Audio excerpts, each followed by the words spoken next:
Itu tuh kalau menurut syariat bagaimana sih sebenarnya Pak Ustadz kebahagiaan itu sendiri? Ternyata berbeda-beda ya. Jadi yang sebenarnya yang seperti apa? Ya. Jadi kalau kita bisa bilang bahagia itu yang bagaimana, sama kalau ditanyain sabar itu bagaimana. Sabar itu kan orang beda-beda. Orang melihat orang diem itu dikatakan sabar. Ya, orang menghadapi sesuatu di sekelilingnya dia diem itu dikatakan sabar. Betul. Ya, jadi hanya orang memandang saja, dan kadang-kadang hanya orang menurut persepsi masing-masing. Saya udah sabar kok. Nah, itu persepsi masing-masing. Sama seperti tadi, bahagia asal bisa minum kopi sama ngerokok udah bahagia. Asal sudah punya rumah, punya mobil, punya istri, bahagia. Kalau seperti itu yang diceritakan, nah itulah sama seperti sabar tadi, sulit. Sabar punya nilai. Jadi orang yang sabar, dia dari sekian ribu itu berarti kan dari mulai dia akhir balik sampai dia itu mau meninggalnya, itu kan ribuan ujian tuh. Dia bisa menghadapi enggak ujian itu dari mulai hari ini kan ada beberapa ujian. Besok ada beberapa ujian, dan ujian itu enggak cuma 10 kali, banyak loh. Iya, betul. Dari mulai bangun itu sudah direweli. Sabar itu sama seperti bahagia tadi. Sabar itu nilai dari ujian yang diberikan oleh Allah Ta'ala. Itu bisa nggak dia menyelesaikan itu dengan syariat agama kita, dengan akidah-akidah kita, dengan akhlak-akhlak kita itu. Jadi bahagia juga sama. Orang itu berpikir kalau pada saat dia minum kopi dan ngerokok itu dianggap bahagia. Kalau bahagia bukan itu kesenangan. Iya. Dia pada titik itu ada kesenangan satu, kesenangannya tidak ada yang mengganggu. Nah, itu dianggap bahagia? Belum. Itu kesenangannya yang tidak terusik. Coba pada saat dia punya mobil, punya rumah, punya istri, ketangkep KPK, emang bahagia? Nah, kan begitu, ya. Nah, di sini maksudnya adalah bahagia itu adalah akhir dari semua nilai dari semua yang dia kerjakan, bentukannya yang kesenangan, tapi kesenangan yang menurut syariat, akidah, dan akhlak dari titik itu. Kita harus memahami. Jadi kalau umpamanya seseorang itu dia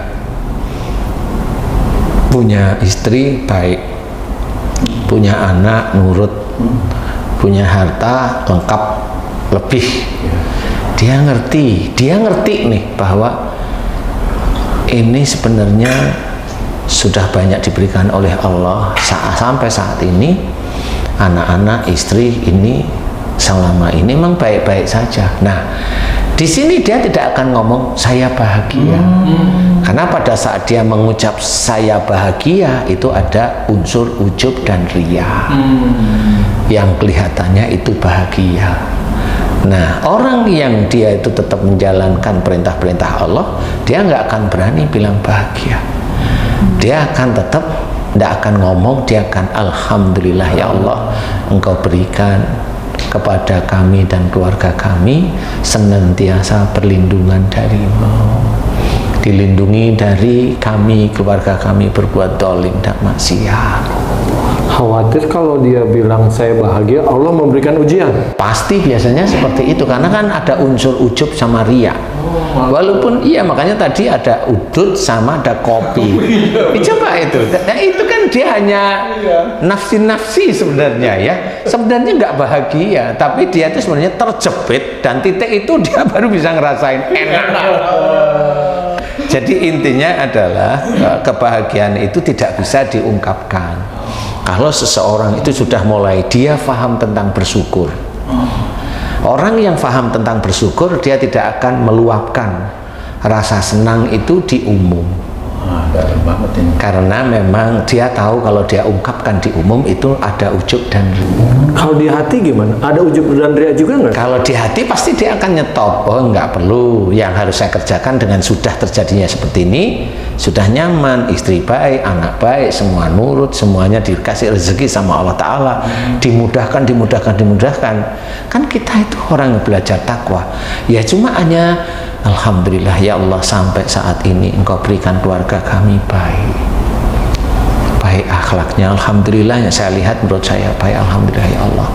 Anak-anak nurut, alhamdulillah. Sampai sekarang anak-anak berkata tidak baik kepada kami, kepada saudara-saudaranya, alhamdulillah tidak.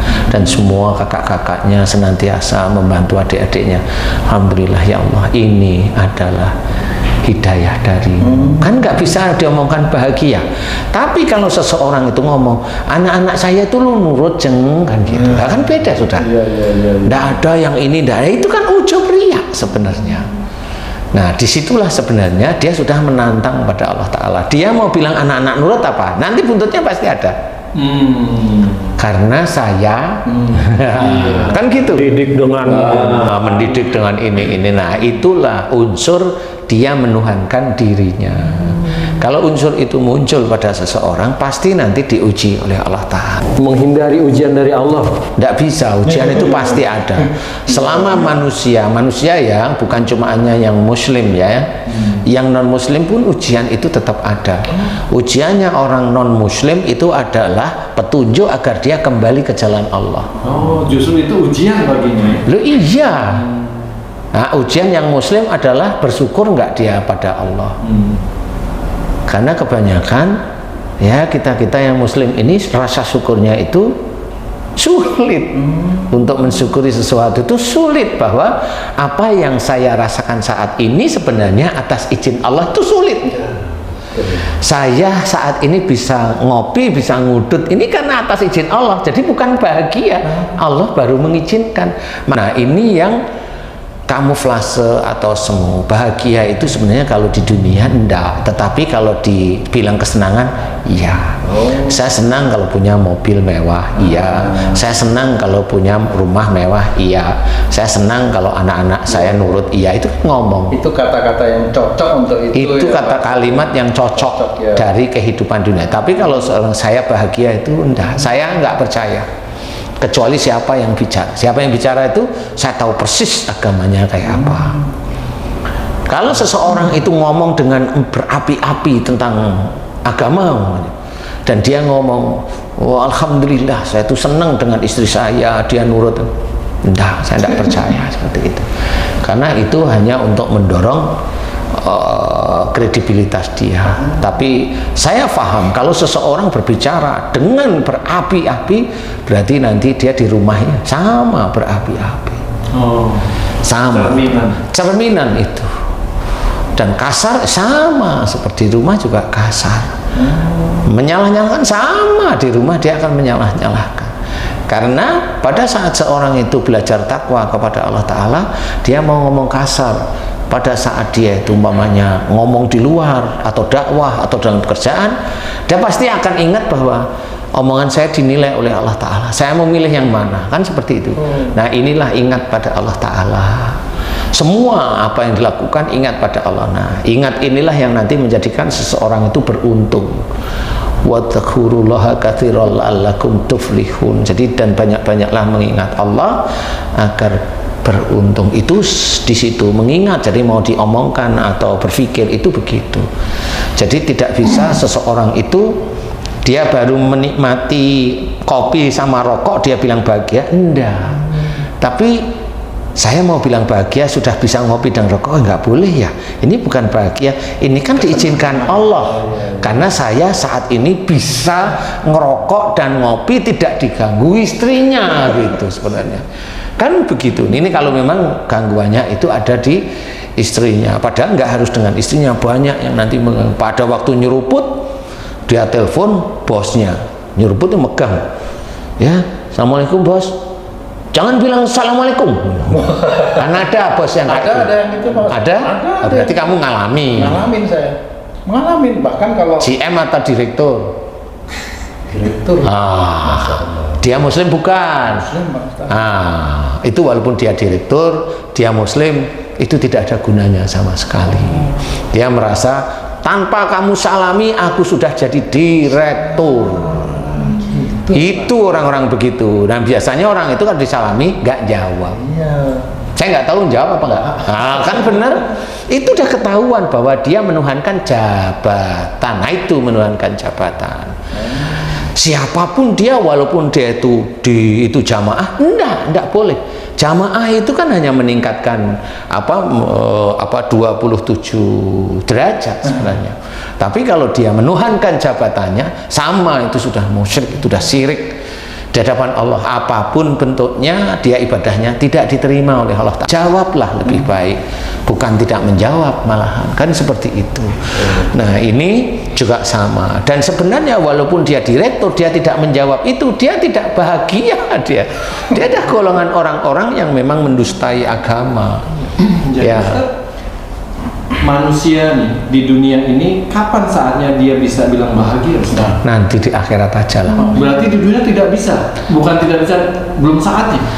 Belum, namanya bau bahagia itu lewat mana? Lawang sudah punya anak, punya cucu,